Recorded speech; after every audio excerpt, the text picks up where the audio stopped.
ये मंत्र जो है ये शिव जी का सबसे प्रिय मंत्र है। कावड़ को कावड़ क्यों कहा जाता है? क्योंकि इसी टाइम पे समुद्र मंथन हुआ था। आज के टाइम पे लोग डेडलिफ्ट करने लग गए कावड़ के नाम पे, जबकि ऐसा नहीं करना चाहिए, ये बहुत गलत है। भगवान ये नहीं कह रहे हैं कि भैया तुम एक्स्ट्रा लोड लेके चलो मेरे साथ और तुम जितनी भक्ति दिखाओगे उतना ही ज़्यादा तुमको प्रसाद मिलेगा, ऐसा नहीं है। दिल से चढ़ाओ जो भी चढ़ा रहे हो। और ये किसी को भी मैं डिसरिस्पेक्ट नहीं करना चाह रहा हूँ, मैं जस्ट फॉर नॉलेज ये बता रहा हूँ कि ऐसा नहीं करना चाहिए। आपके ऊपर जितनी क्षमता है आप उतना ही लेके चलो बस। कावड़ यात्रा क्या है? कावड़ यात्रा क्यों करते हैं? क्या होता है? कब से हुआ है? कब से शुरुआत हुई है कावड़ यात्रा की? ऐसा क्यों किया जाता है? शिवलिंग पे इसी टाइम पे जल क्यों चढ़ाया जाता है? ऐसे बहुत सारे क्वेश्चंस होंगे आपके मन में भी, जो कि मेरे मन में भी थे।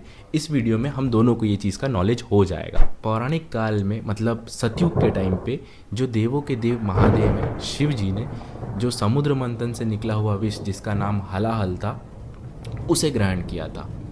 जैसे हर चीज़ का एक नाम होता है ना, वैसे ही हलाहल विष का भी एक नाम था। मतलब हर चीज़ को हम एक नाम देते हैं, तो वैसे ही इस विष का एक नाम था जिसे कहा जाता है हलाहल। हलाहल मतलब वेरी टॉक्सिक, डेडली टॉक्सिक, मतलब इतना ज़्यादा जहरीला था कि ये पूरे ब्रह्मांड को ख़त्म कर सकता था। यही एक रीज़न था कि इसे किसी ना किसी को ग्रहण करना ही था। इसे ऐसे ही नहीं रख सकते थे, अगर रखते तो ये पूरे ब्रह्मांड को ख़त्म कर सकता था।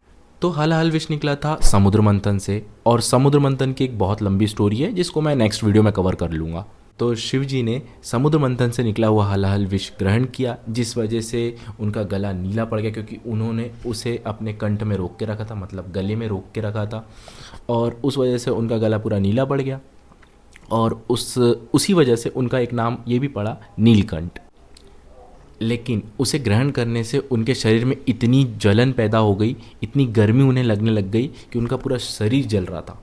तब ऋषियों ने और देवताओं ने ये फैसला लिया कि हम जाके ब्रह्मा या विष्णु से सलाह लेते हैं, क्योंकि त्रिदेवों में तीन ही देव हैं, ब्रह्मा विष्णु महेश।